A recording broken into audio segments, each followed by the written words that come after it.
Hey, good morning, everyone. This is the Vermont House Committee on Commerce and Economic Development.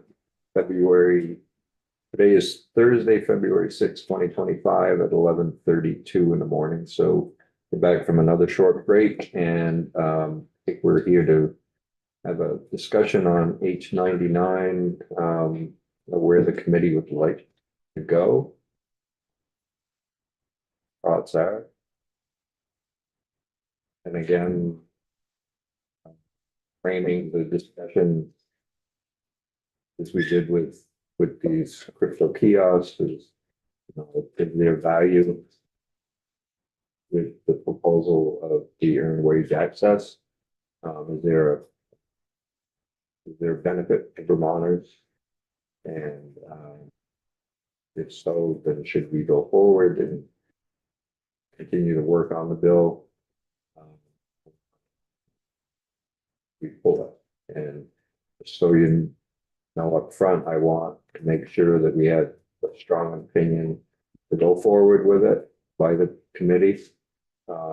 In order to bring it to the floor, I don't, if there's 3 or 4 or 5 people that are saying, no, I don't want to do this, then I don't want to move forward with it because it would make it really tough on the floor to actually bring that bill forward. So if the committee is united, then I think we can continue to work on it and see what we can do.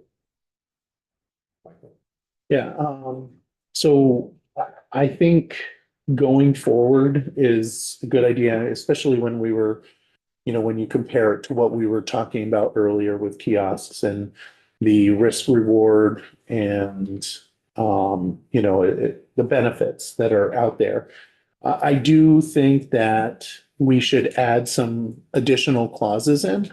And, as we move forward, I could certainly provide the ones that would address some of the concerns that the advocates had expressed.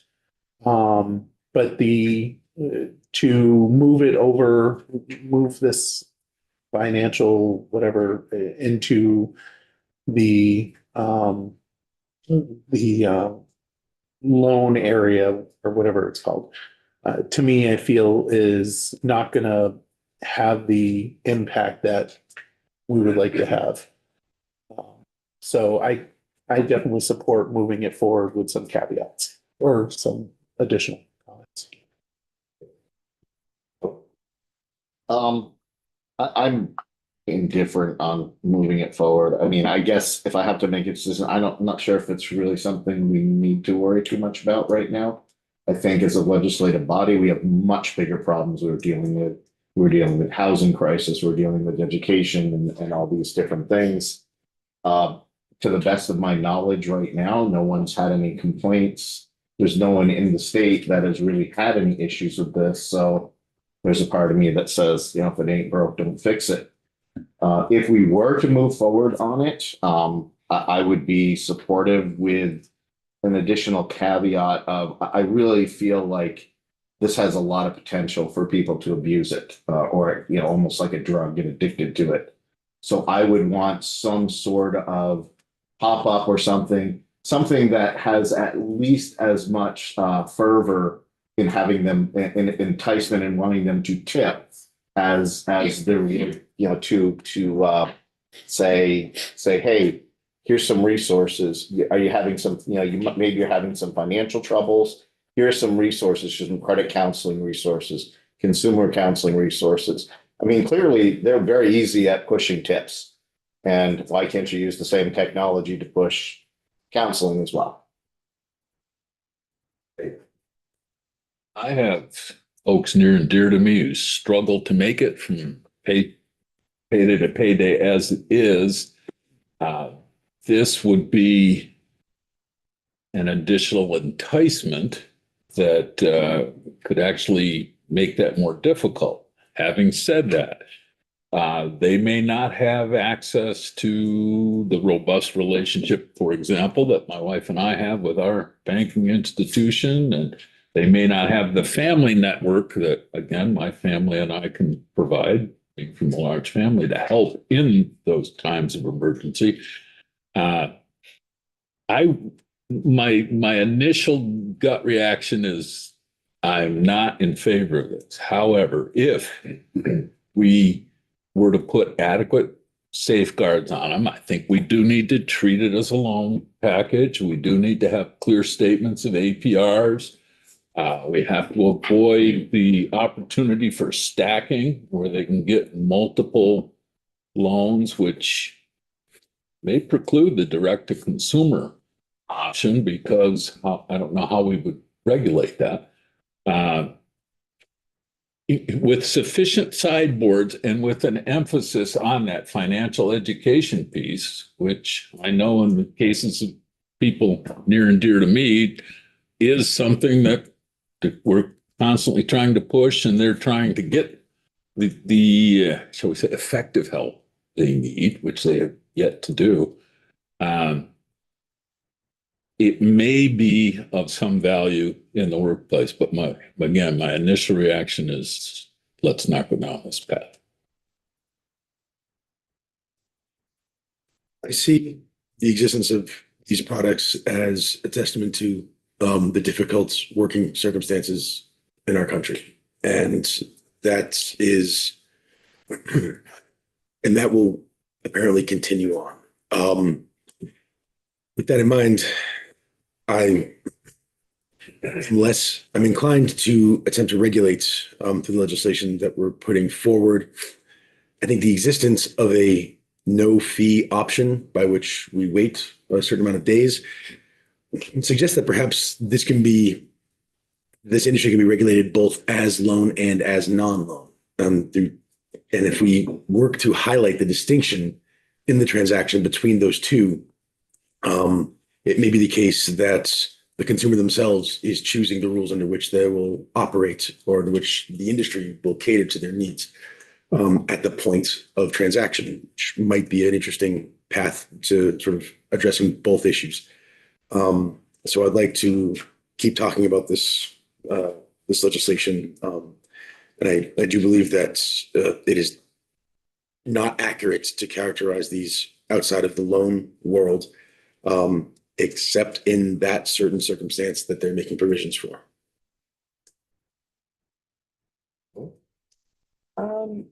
I am open to this bill with certain protections and provisions. I'm also very concerned about the ability to stack loans. So to the point where somebody's paycheck is already gone. I'm concerned about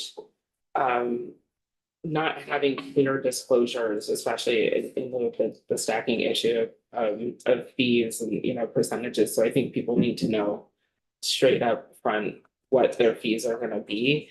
I think my difficulty is just that I think it's important that people can have access to their actual earned money. So I'm curious about allowing for employer integrated systems with proper protections for consumer protections on privacy. I do think that if it's not either way, it feels like a loan and it should be regulated with our existing loan laws. Yeah, so I echo some of the comments that have been made. We have a lot of desperate people in our state. You look at the median household income, and it's not just my district. There's a lot of folks who are really down in desperate circumstances. So this kind of getting some of their wages early, might make a big difference to them. That being said, desperate people need protection, right? Just because they're desperate. And I'm not convinced that the bill as currently drafted offers sufficient protection for them in these circumstances. I was very interested in some of the alternative avenues to get a loan from a credit union or a bank. I'm just and I could change my mind on this, but I'm not convinced that those avenues are available to the particular sort of demographic that is in really desperate circumstances. From my perspective, this cash payment is a loan.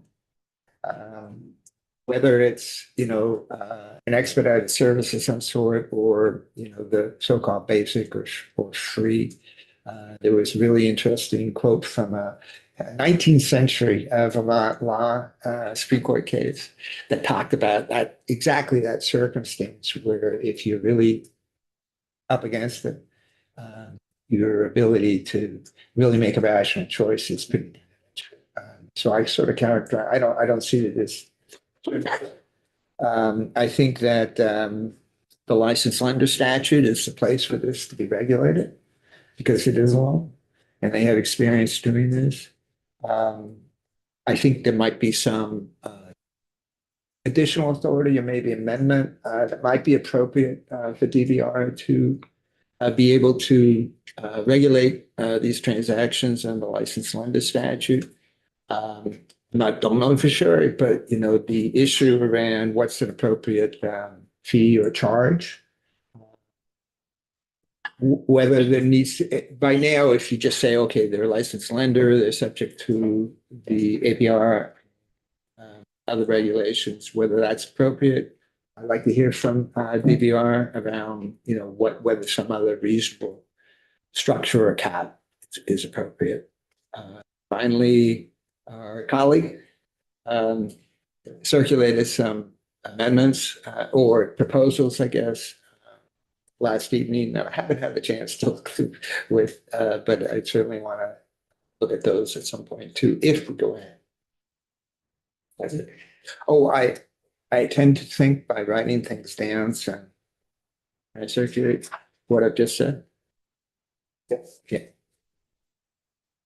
And I think to get the integration, you get it electronically, she gets this posted. I did. So I would say in short, I agree with Herb that these are short-term payroll advance loans and they should be regulated as a loan. And I think the licensed lender statute makes sense. I think it's important that just like any short-term loan, there needs to be the rate limits and the disclosure requirements. And I want to make another comment quickly about, I understand that there is a lot of demand, there's demand, right? Because people want money and they see like, I've earned this money, I want it now. There are a couple of other ways that people are getting their money or can get money early. One is in general, there's a trend among payroll companies to start looking at sort of, I guess, changing the model of always getting, only getting paid every 2 weeks and providing ways that people can get paid for shorter increments of time earlier. And I think the sort of fintech companies and some of these sort of new payroll companies are exploring doing that. I think there could be ways, I mean, as an employer myself, I've given many, many advances over the years, but it's very like, hey, I need $100. I'm like, okay, here's $100. And then 2 weeks later, it just gets deducted on the payroll. But maybe there's ways for doing an employer integrated version that is a true advance, meaning it's the employer's money. It's not a third party's money. That to me is a big difference. If the employer is providing the money that they know they're paying the employee, that is not necessarily a loan, right? Because this 2 week, getting paid every 2 weeks or every 4 weeks is kind of our own construct, right? It's like, anyway, so that's number one. Number two, there are employers who, for example, Rhino Foods is a great example. You can Google it. They've came up with the system years ago because they saw this need amongst their employees. They employ a lot of people who are living paycheck to paycheck. And so an employee benefit of Rhino Foods is you can go to, I think it's North Country Federal Credit Union, and you can take out $1,000 unsecured loan that Rhino Foods then takes out of your paycheck over 6 or 12 months. It's something that they have become known for. They've given presentations about. They have a foundation that has really been pushing this model. And it's a way to help their employees build credit and get access to money when they have an unexpected emergency.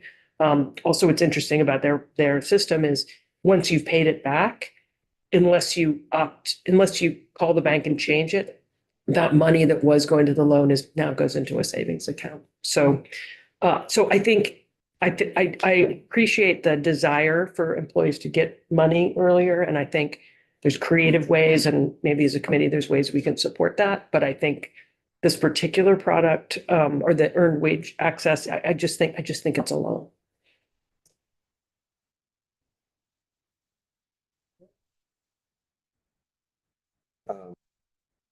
Just want to be sure that need to hear everybody correctly. So when you're talking about APRs and things like that, and you want to be licensed lender, I think what the department is saying is that absent us doing anything, that they will treat them as loans, and that they would have to be licensed as a licensed lender and follow all the regulations under the licensed lender statute, which there already is an APR. They would have to disclose that, all of that stuff. What the bill does is move away from the licensed lender, creating a new registration with a lot of other protections built into that.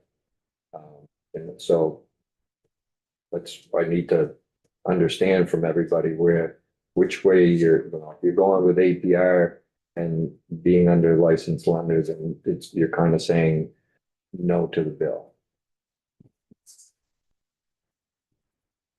I wasn't saying no to the bill, at least based on what I know right now. My thought would be that they should be licensed, should be regulated on a licensed lender statute, but there might need to be some exceptions to the required practices of these folks as licensed lender.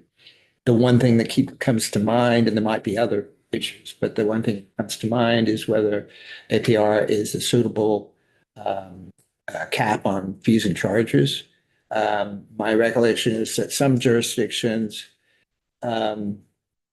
say this is the maximum fee and charge, which is a different kind of construct, I think, than APR. What that amount might be, I think, District of Columbia, 35. I can't remember the number. So that I would say, not just let it fall where they may. Maybe have an exception that would actually allow folks to, do the business as licensed lender. Yeah, I would agree with that. Potentially, there's a way to have exceptions, but I do think it's a loan. No, I think we're probably in that space where we all agree it's a loan. How do we deal with that now? Is the question. Yeah, I'm very sympathetic that the way our gig economy and stuff have evolved, that a lot of people are living in a world where they're living paycheck to paycheck, and that any little disruption of that can really set them back, and that there aren't necessarily a lot of great options for them. But I do sort of agree with Representative Duke that there are some options, and if anything, I'd love to see, our committee or some other committee explore ways to make that more available. Having said that, I also do think that this tool, while can be useful, is probably most utilized by those people who are experiencing significant anxiety. And just like we talked about how with the kiosks, how when people are having under a lot of anxiety, they don't always make the best financial decisions. I feel like that is also a large risk that happens here, and may in fact be the business model on which this is based. So for that reason, to me, I agree that this is a loan, and that it should fall directly under the DFR for their regulation as a loan. And so I don't feel like we should move forward with this.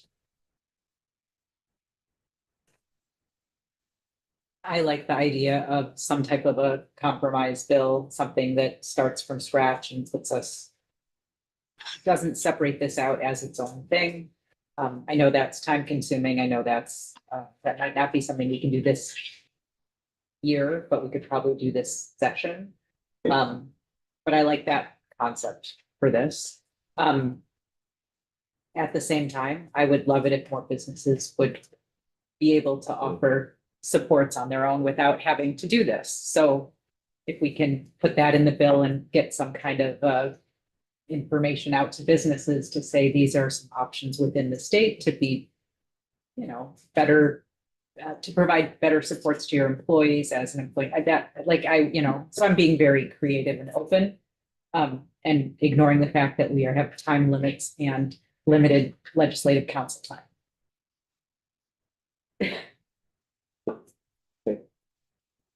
And I think Monique, I mean, what her thoughts are, she's not here, but she has provided a document that's up actually on their webpage for today. So you can read it, but I think she's okay with going forward with it as long as it's an employer integrated program and not a standalone. So I think, we heard that there's some issues, I think that the data privacy pieces, the biometrics that are in there probably need to come out until we really don't have those definitions yet. So we need to make sure that we're not creating something that won't align with our data privacy bill when it does come out and hopefully gets passed. I think we also heard about Title VIII, and then the private right of action. I think that probably needs to be removed as well. So there are, a number of things that we heard from the bankers, that we heard from DFR on. So I think what I might suggest is that maybe few of us would work with the industry, work with the department, work with Maria to see where we can come, if we can come to an agreement on revising the draft that we have, and see if that's something that we could do. And we don't necessarily have to pass it before crossover, but it wouldn't which means it wouldn't make it through this year. But I think something like this, we need to be very careful on and make sure that we're protecting people out there, and at the same time possibly allowing these businesses to move forward in the state. So anybody want to work on this? Or anybody else? Want to work with that? Great. Sure. Okay, so I think John, Herb, and Kurt will work with Maria. I think work with Matt. And work with Aaron as well, as deputy commissioner. See what we can come up with. So you can just keep us apprised of how things are going, and work with, of course, with Maria. And then let us know how things are going as we move forward. That sound, everybody good with that? Aaron, you're do that. Maria, that's worked for you? Yes, that absolutely works for me. If I could just raise one question just to think about, that I'm trying to flesh out as I learn more about this subject. Because there seems to be some sense that maybe doing this under the license lender laws, maybe tweaking them in some way, might be something you want to pursue. Just bear in mind how you distinguish these entities from payday lenders. Right. and making sure there is a rational basis for treating them differently. Yep. Because if you don't, you may be subjecting yourself to a different kind of lawsuit. So Yep. please keep that in mind. Agreed. Like, Do we prevent that concern by having it under its own statute? No, we do not. Okay. No, not necessarily. I mean, if it's, it depends to what extent they're doing different lines of business. And I've heard a rationale about why this is not a loan but I think that's a policy decision. But if they're effectively doing a similar thing, then you just have to have a rationale for treating them differently, which you may have, but it's just something to consider as you go forward.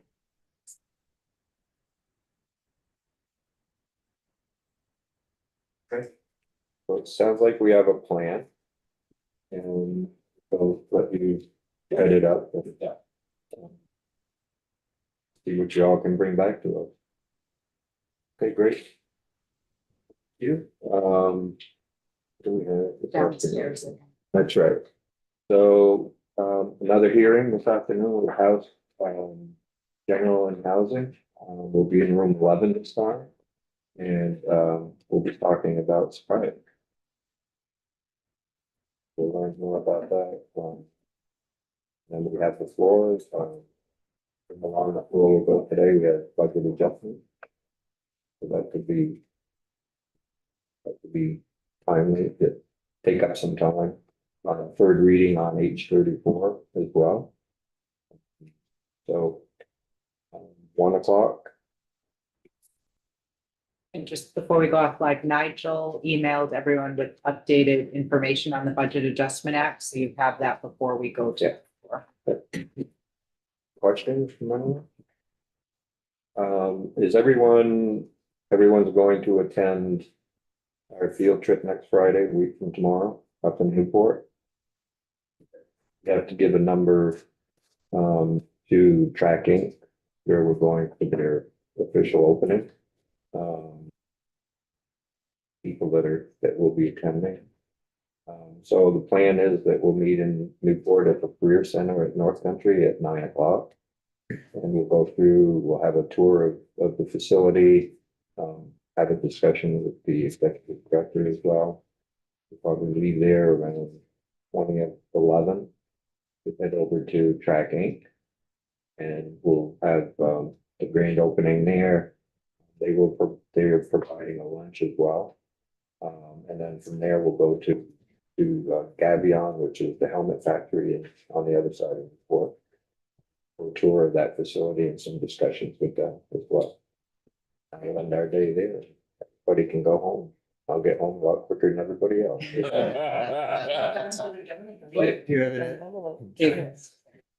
Is the schedule on our website? So It will be. It'll be on our agenda. That include an estimated end time, just thinking travel times. Yeah, we should be, I would assume around 2:30, 3 o'clock. Providing, I think we'll get there at 1. You generally are an hour and a half to 2 hours to walk through.